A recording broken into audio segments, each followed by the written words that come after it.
Hello and welcome back to the Rams Talk podcast. And today I'm joined here with Tom from Not Orange podcast. How are you, Tom? Yeah, not too bad, thank you. How are you? Yeah, I'm good, thank you. Obviously, as you know, we will be discussing the match that's taking place on Friday. If you're listening ahead of the game, or if it has taken place on Friday, you already know the result if you're listening back to this preview. But obviously, it is Derby County versus Blackpool on Friday. Quite a big match with about 6 games to go for most teams in the division now. So it's the business end of the season. And we'll start off by talking about Blackpool's season so far. Obviously, currently sit 9th in League One. How would you sum up this season so far for Blackpool as we head into the final games that are remaining? Yeah, so it's a difficult one for Blackpool fans, really, because we've lost double digits away from home now, which you'll probably be pleased to hear after our defeat at Wigan on last weekend or 2 weeks ago with the international break. Picking up only 6 wins, and that's been really the downfall of the season. I think if we had better away form, then we'd sit sort of mid playoffs and pushing for automatic potentially, but the consistency hasn't been there. We haven't won 3 in a row all season. Players injured, as you get in many teams, but the style of football has been frustrating because there's been no plan B, no sort of backup plan for when games aren't going well. But yeah, as an overall, it's frustrating, but we live in hope because we're only 3 points off the playoffs and we somehow seem to have it within our reach still. So it's up to the players, and we've always said this on our podcast, up to Neil Critchley and the players, whether they want to be brave and show that fight and determination to get into the playoffs, which we missed against Wigan, to be fair. Yeah, I mean, I understand what you mean about that no plan B. I think I've seen it in previous years with Derby, maybe when I know this was a bit of a while ago now, but when we had Frank Lampard in the Championship, we had one style of play, and if that didn't work, then quite often or not, then we didn't come away with the 3 points. But I understand what you mean. You touched upon that away form there. I think it's obvious to see that's holding you back a little from entering the playoff positions at the moment. You need to up that away form, and I won't say good luck against Derby because hopefully you don't change that when you come on Friday. But it is Derby County at the moment, and we do seem to be a little bit hit or miss at the moment. But you mentioned that last game, the 1-0 loss to Wigan. Wigan have made it a difficult place to go there this season. They've done better than I think most expected under the circumstances that they're in. But talk us through that 1-0 loss. What went wrong for Blackpool on that match? It's a combination of a typical Blackpool way performance. So when we start the game sort of 15, 20 minutes in, you get that feel for not being our attacking sort of self that we've been at home, and you kind of get a build up of, are we going to continue in the same vein of form as we've seen against the likes of Burton, Cambridge and others this season, where we just haven't got that oomph about us, that passion, determination to drive forward and attack teams. We kept the ball reasonably well, but Wigan dominated most of the ball in those first 15, 20 minutes. And of course, Jordan Rhodes gets gets injured in a 50-50, which had no malice in it at all. The ball ricocheted against his foot and he's damaged some ligaments, but by the looks of things, he was going to be out for several weeks. So that disturbed play a little bit, not having his experience up front after he's just come back from injury. Didn't help, but not only that, we couldn't get into the game. Karamoko Dembele was well contained, but also didn't really have much influence on the game. And defensively, we were okay. They had one shot on target, which was the goal. It was a defensive lapse of concentration, scrappy play, not awake to the cross, and an easy goal for those to concede. And we didn't create many chances ourselves. Probably had about 3 or 4 chances, and we did enough in terms of creation to draw the game. We had a miss header from 8 yards in the last minute. Lavery had a few runs at goal. His shooting was just poor, though. So we probably had enough in terms of being in those positions to score, but didn't have the quality to nick a draw. And that's been our downfall for most of the season, not having that quality up front or the quality within games to win games away from home. And Jordan Rhodes has been the mainstay with sort of 16, 17 goals and assists this season. And without him, we've sometimes looked lacklustre. There's been the odd game like Peterborough away when we won 2-1, where Joseph and Lavery really worked and their energy really hurt Peterborough. But as the table doesn't lie, we've not had that consistency, and it was another stagnant away performance, really. Yeah, I think similarly enough, Derby, we're coming off the back of a 1-0 loss to Northampton, a game which I think after beating Bolton Wanderers 1-0, most people would have thought we would have got a positive result, either a draw or a win. But think a lot of similarities there. You have the chances in the game, but we just didn't finish them. I think we had 2 really good chances in that first half, but didn't finish them, and Northampton punished us with probably their best opportunity of the game. And as they grew into the game more, we couldn't really get back into it. So I see some similarities there. I think with Derby, it's a case of maybe the performances don't match the results. I think we beat Bolton, but it was a game where I think it was very tight. It was a sort of a 1-goal game, and we've seen that before with Derby. So you mentioned a couple of players there who are big informed players for Blackpool when needed. I think I've been really impressed with Karamoko Dembele this season. Really stepped up to League One football really well, and he's always looked dangerous whenever I've caught any highlights or watched any Blackpool games. And obviously we all know how good Jordan Rhodes is. We knew he was going to be one of the best goal scorers in the division this season. But who's the players to watch out for this Friday for Derby County fans? Who do they need to be watching out for coming up in that Blackpool side? Apart from the last 2 performances, you mentioned one of them already. So Karamoko Dembele, as you said, he's come on loan from France, and it's a fairly decent caliber of football in comparison to League One, of course. And although he didn't play for him much, he's probably been in and around that sort of atmosphere and stuff. So initially we were a bit unsure. He's very small. Don't know his visual height, but is tiny. He looks like a mascot when he comes out. But he's got low centre of gravity. He's got the ability to turn on a sixpence and drive forward. And there's been games this season where, he's had 2 or 3 players around him, but his turn dropped his shoulder and already he's in the final third. And he can catch you really well on the counter-attack. His first touch on the whole is very, very good.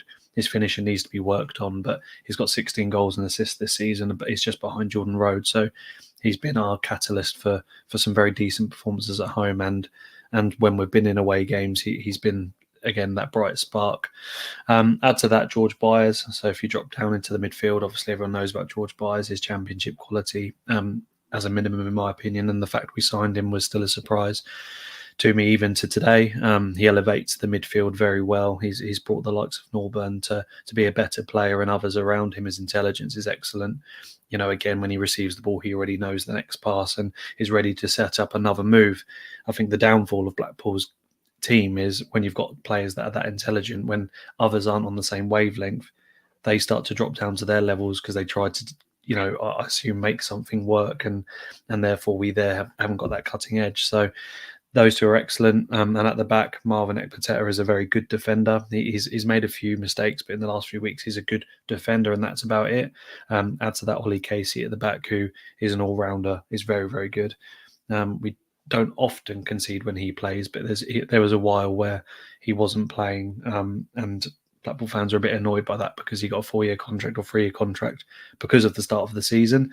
And then after his red card at Peterborough, he didn't play for a very long time and went for different defences. So Casey at the back, and then Byers in midfield, and Karamoko, in that number 10 sort of role. Yeah, I think a player that, listen, I don't watch Blackpool week in, week out like you do, better than I do, but I think for me it might be a bit of an underrated one, but I've always been impressed whenever I've watched CJ Hamilton play for Blackpool. I think I saw him when he was his early days when he was at Mansfield Town. I was quite impressed with him there, so it was nice to see him get the move, and he always seems to be able to beat a man whenever Derby play Blackpool. Whenever I've seen him come up against us, he always looks like a decent player. I mean, you watch Blackpool more than I do. Maybe I'm completely way off the mark there, but yeah. If Blackpool fans are listening to me, they're probably cringing in the same way I did when you said his name. The problem with CJ this year is, like I said previously, we haven't had a backup plan, so we've gone with a 3-5-2, and there'll be no surprise when that lines up again on Friday. Hamilton hasn't played for a long time, since Leyton Orient, where he was abysmal and we lost 1-0 again. No shots on target in a game we really needed to win. He started with a gentleman called Callum McConnelly at the back, and who's very rigid centre back on the left hand side with Hamilton. And Hamilton's got no confidence at wing back because he's only got to defend. He hasn't got the freedom to attack. And when he has had the freedom to attack, he's lost all his confidence and therefore looks for a sideways pass to his right and actually doesn't drive down the line. So this season's been horrendous for him. Although he had a half-decent start, scored against Stevenage, really good performance, goals and assists against Portsmouth away when we won 4-0. He's had moments of where we thought he's back, but I'll be truthfully blunt, 90% of this season he's been awful. Basically, he doesn't have any impact on the game, and you need an actual wing-back to play in this position if this 3-5-2 is going to work. Now, if we played 4-4-2 or 4-3-3, he's got the freedom to attack and not really to defend, he's a different player. We've seen that in the Championship as well. But credit to him, 10 goals and assists from wing-back this season. He's just not influential, unfortunately, and that's why he's seen himself out of the team and Jordan Gabriel in the team. Yeah, so I was clearly way off the mark there eventually. No, I mean, look, he's when he's attacking and he's raw and he's got that pace, he hasn't got much intelligence, but he knows how to drive down the line and put the ball into the box, and he can do that. But Critchley hasn't used that style of play for him this season, so he's been sort of the guy that everybody blames for poor performances, but he's got no defensive awareness. And because he's got no confidence, he looks awful going forward as well. So he gets stuck in no man's land and he just looks really poor. Different system, different player. And that's what we've said all season. It's not his fault. It's actually Critchley's for putting him in that position in the first place. So you're not off the mark. He's just not been that same player this season that we've seen in previous years because of this 3-5-2. Yeah, I think there's definitely a couple of Derby County players in the side now that I can compare to that in terms of just the system not being right. But then some of them have stepped up. It's a strange one. We had Louis Sibley, who came through as that attacking midfielder and now plays left back for us, which is a strange transition from. I think he's a quality player. Again, weirdly used at left back, but he was excellent in the forward positions. Yeah, I've always liked him when he's been given that freedom in behind the striker. He's always created stuff, but then I think he's definitely had a few poor performances this season, which has made fans almost question him, and rightly so. Really, I think he come onto the scene in the Championship with such a high level of ambition and what he was doing and what he was creating, scoring goals and getting assists. But I think his game has definitely dropped down a level. But he started to come back with a couple of decent performances in a left back, and it probably is the system. We know Paul Warne likes to play so wide that the wing back is a great position for him. But you spoke about this system there. We talked about CJ Hamilton for a bit, not almost fitting into that system, so it's not worked out for him this season. You say the 3-5-2, is that what we're gonna be expecting on Friday? Well, if I'm in the stands and it's not 3-5-2, I'd probably leave the stadium in shock. So, excuse me. It's played that way all season. He's probably changed the system 3 or 4 times. One was forced against Peterborough, where we went to a 4-4-1 because of the red card to Wally Casey, and we looked excellent. We scored, I think it was, did we score 2? 3. I forgot. We scored and we're on the attack. We scored like 2, and there was a 3-0 up, and we scored 2 goals really quickly, just because we started playing the ball down those wings and with no defensive sort of responsibilities. And recently against Wigan, he changed it, and we looked a bit more dominant, but it was too little, too late, because it was only with 5 minutes to go. So, you'll see a 3-5-2. And the reason we've not felt like we're going to score a lot this season is because we haven't been brave enough in that system, and we often find ourselves passing the ball sideways and not actually with any attacking intent. So you can look at possession all you want, but it's what you do with that possession. And I'm not fond of games where we have 60% possession, because when we played Portsmouth and Barnsley, it was 55-60% possession to them, and we walked away from Oakwell with a win. And Fratton Park with a 4-0 win as well. And that's when we didn't have the ball, kept our shape really well, and hit him on the counter really quickly. And we used those wings properly, and didn't think about what we needed to do with the ball. So if Derby like to keep possession, it potentially could fall into our hands a little bit. But it's up to Blackpool to go out there and work on a counter attack rather than trying to keep the ball and not really do much with it. Yeah, I think when you talk about the system that he naturally played, I think I can see similarities with that in terms of Derby, with Paul Warne. We've mainly gone with 3 centre-backs and the 2 wing-backs, and then aimed for a wide style of play. But unfortunately, I think our hands are going to be forced to play the 4 at the back on Friday, because of, obviously, we unfortunately have quite a few injuries at the moment. Mendes Lang, I think, could be out for the season. Not too sure on that one yet, which is huge loss. Everybody knows that. Mm-hmm. Also, Sonny Bradley getting sent off in the Northampton game leaves us with only 2 fit centre-backs. So we pretty much have to play the 4 at the back. So it'll be interesting to see how Derby line up. I'm not too sure what the lineup will be. Like I said, with so many injuries, he could chop and change. And also, I think there's a couple of players who are out of form and need a little bit of a rest before that very, very final couple of games. And we'll see where we'll end up in the table based on that. But in terms of, we'll look back earlier on the season. I went to the game at Bloomfield Road when we won 3-0. It was quite a surprising victory for Derby. I think we were in that period where, I don't know, you mentioned with Blackpool, whether they were sometimes a little bit too defensive. Derby, we couldn't really seem to score a goal, I think, at the period when went to Blackpool, but then it seemed to change that day. But I know we rode our luck a little bit at times. What was your thoughts after that game when earlier on in the season? 3-1. Don't do 3-1. Google Sorry. Scream any misjustice. It was a fantastic goal. If you remember, I think you dominated the ball fairly well. And was that?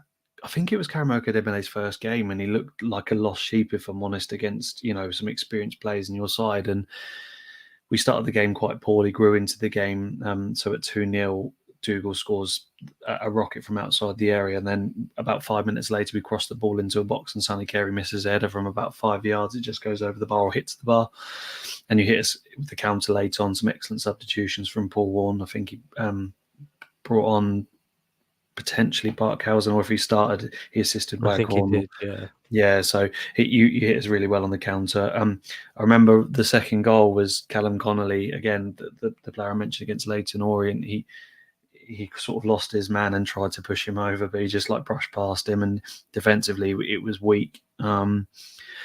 But Derby showed their quality on the night, and you've got quality throughout your squad. I appreciate you've got injuries, but you've got enough to get you out of this league, and that's why you sit second. And I know you're about third for home form and about fourth for away form. So the consistency has been there with Derby. I know the style of football is moaned about, but I think a lot of teams dream to be in that position because League One's all about getting out of it, and Sunderland and Ipswich had that over the years where they couldn't get out of the league despite the millions they spent. So you're still in a very decent position, but reflecting on that game, it was a night of frustration, but it was fairly early on, so we kind of learned a lot about this Blackpool side and how good Derby were when they wanted to be. I don't think you're excellent, but the moment you needed to score, you scored, and that's about winning games, isn't it? So you did an excellent job, and we didn't take our chance at 2-1, so it turned the games on its head. Yeah, I think we've heard that a lot this season from opposition fans when they describe Derby. It was, I don't think you're excellent, and I agree. I think there's maybe been a handful of times when we've been excellent this season, but like you say, I think we score the goals at the times we get the moments to take our chances, and we do. The problem is with League One, I know Derby are not completely used to being in League One, and you flowed throughout the divisions, and you played some excellent football with Rooney and Roy Senior and a few others, and I know they were difficult seasons because of the circumstances, don't get me wrong, but the passion and belief was still there, and there was something about those seasons despite where you were in the league. And I think the problem is with League One, you've got Paul Warne, who isn't an exciting manager, but he was very good with Rotherham and knows how to get out of the league, and he will sometimes set up an exciting side in a way which isn't very exciting, but they know how to win games. And I think there's a reason you're second, right? There's a reason you beat Bolton 1-0.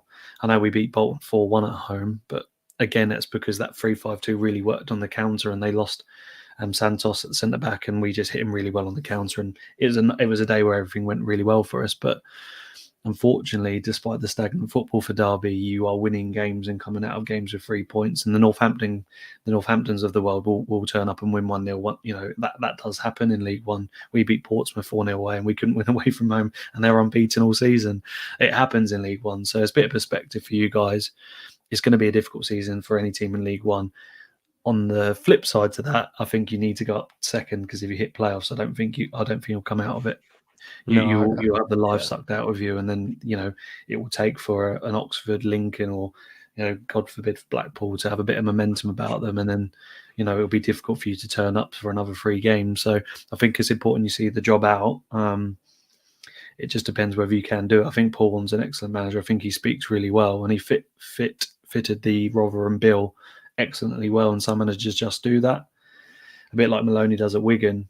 I think he fits Wigan really well, and if he went to another side, would it work the same? I don't think it would. So he's done a decent job, in comparison to where he came from and what he's used to. I think he's took on the job really well, and I may be speaking out of turn because I haven't watched Derby a lot, but you in some respects should be thankful for the consistency despite the football, because if you're in the Championship, I do think you start to play more expansive football. Oh no, I completely agree. I think perspective's a brilliant thing, because I think we're split as a fan base, and I think a lot of fans are grateful that we're second. And I think some fans are saying, well, if we get a decent side turn up against us, we won't get any points out of it. And then again, we have lost the most games in the top 6 bar Oxford, who've lost 12, two more than us. But then Paul Warne is a promotion specialist at this level, no matter the circumstances. He knows how to get a team up, like you're saying. I think there's definitely some positive and negatives, and it after a loss it can outweigh the positives, but then after a win it outweighs negatives. We'll have to wait and see after the final game. But I agree. I think we have to go up in second. Derby's playoff record isn't exactly brilliant in previous years, so I think definitely need to finish inside that top two. And we spoke about that 3-0 game, and I agree. I think Blackpool had the chances. Maybe it was an off day for 3-1, mate. Remember 3-1. I don't mean it's only because I'm so bitter about Kenny Dougal leaving. It was one of his best goals this season. So I do. I remember the goal. I don't know why I keep saying 3. I remember it going like flying straight in as well. So I don't know why I keep saying the 3-1. Always remember the good times, mate. The 3-1, and then. Yeah, I think maybe Jordan Rhodes had an off game that one. I know he had a couple of chances in that first half, which I thought we've got a little bit lucky there, not to be trailing at the break and here and there. It was one of them games where both sides seemed to have a decent amount of chances, but the scoreline didn't exactly reflect the level of game. I think if it was maybe a 4-3, then maybe I could have thought, that reflects it. But there we go. And then we'll talk about the game now, Friday, the one that we're looking to. I saw this and when looking at the final 10 fixtures and thought this is going to be a tough one. Two teams, so I think a top 6 quality. I know Blackpool just sit outside it, but like you say, you're within touching distance of those playoff positions and a little bit of form, and you'll be straight into there, especially with a lot of teams in the top 6 having to play each other. And it's a big game for us as well. We're coming off the back of a loss. We've got Blackpool and then we've got Portsmouth away very quickly as well. With, like you say, we've got quality in the squad, but we do have, I think, quite a lot of injuries. I think we've had 14 injuries this season on separate players, which I think is about 2/3 of the squad. Got some big players missing. We're kind of forced our hand to play a certain way. But how do you think this Friday is going to go? You mentioned how Blackpool are going to line up. I've spoke a little bit about how I think Derby will play. How do you think Friday is going to go from a Blackpool's perspective? How I think it's going to go is very much in tune with the most of our away games this season. But, we have turned up against the bigger sides this season. Like we beat Peterborough away, we beat Barnsley away, we beat Portsmouth away. So there's undoubtedly we've got it in us to win. And I'm glad we're playing Derby and not Burton, because they're the games. Absolutely no disrespect to Wigan in the preview I did with them. I compliment them exceptionally well. With a bigger squad and a bit of investment, they'll be pushing playoffs as well, in my opinion. So, but Derby, bigger away game for us, and that's the sort of game we like to turn up into. So it's hard for me to say how I think the game's going to go or how I know the game's going to go, because we haven't showed consistency away from home this season. What I'd like to happen is for us to have a bit of freedom.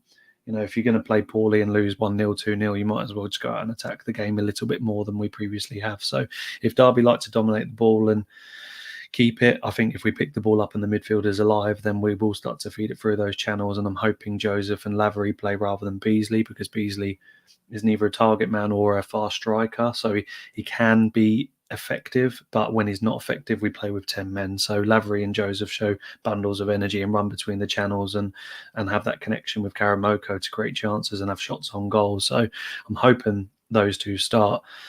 So in my opinion, I have a feeling about a draw. This is going to sound so like cliche, but it wouldn't surprise me if either team picked up a little 1-0 win or 2-1 win. So it's going to go either way for me. But if Derby are stagnant and don't attack, then it will allow us to grow in confidence, of course. And if you do attack and you haven't got that little bit of quality, we do have pace on either wing, either wing back, and we do have Karamoko. So if he's on his game, we will have chances. It's just whether Blackpool turn up, because if we're stagnant and static in the midfield, you will have a field day despite your injuries, because you'll have the freedom of the ball. It will take one goal to get you going, then you'll have a bit of confidence about you. So I can see it panning out in many different ways, but my head tells me it's going to be, a comfortable win for Derby just on the previous away games for us. My heart tells me, we've got 7 games to go. We need a win to put us back within like a point or so of the playoffs. Stevenage and Oxford have got to play each other in the penultimate game of the season, and it could be a catalyst for us to start. So a famous 1-0, 2-1 away win isn't out of the question, but if you're going to ask me for a prediction, I'd probably say 2-1 Derby.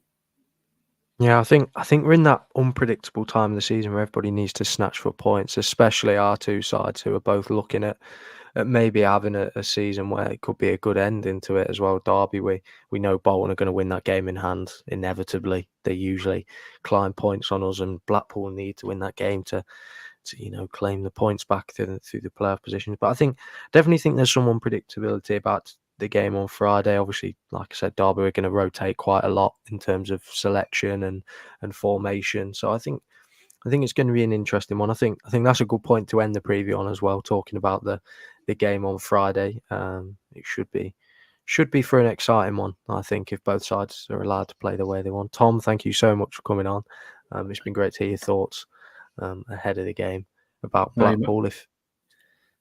no, you're most welcome, mate. I was as I say, good luck after Friday. I think if you go up in second and win Nicker playoffs, then after if that win against you, fingers crossed, is a catalyst for our season, and you still manage to get over the line, it'll be decent for both clubs. I've got a lot of time for Derby. I've liked them through the years, and it may be frustrating Derby fans, but I think you're in a good position. Just you need to get over the line and get that second place, in my opinion. Yeah, likewise. I've enjoyed many a times coming to Blackpool, and yeah, I've always appreciated the support from the Blackpool fans during our tough circumstances recently. So, if you have enjoyed listening to this episode, please leave us a rating. If you haven't enjoyed, don't leave us a rating at all. Leave us with that decent rating on Spotify. You can catch this podcast. You can watch us, see our lovely faces on YouTube if you want to. You can catch it listening to it on all your podcast platforms. So this has been me, Adam, joined by Tom from It's Not Orange podcast. And thank you for listening to the Rams Talk podcast.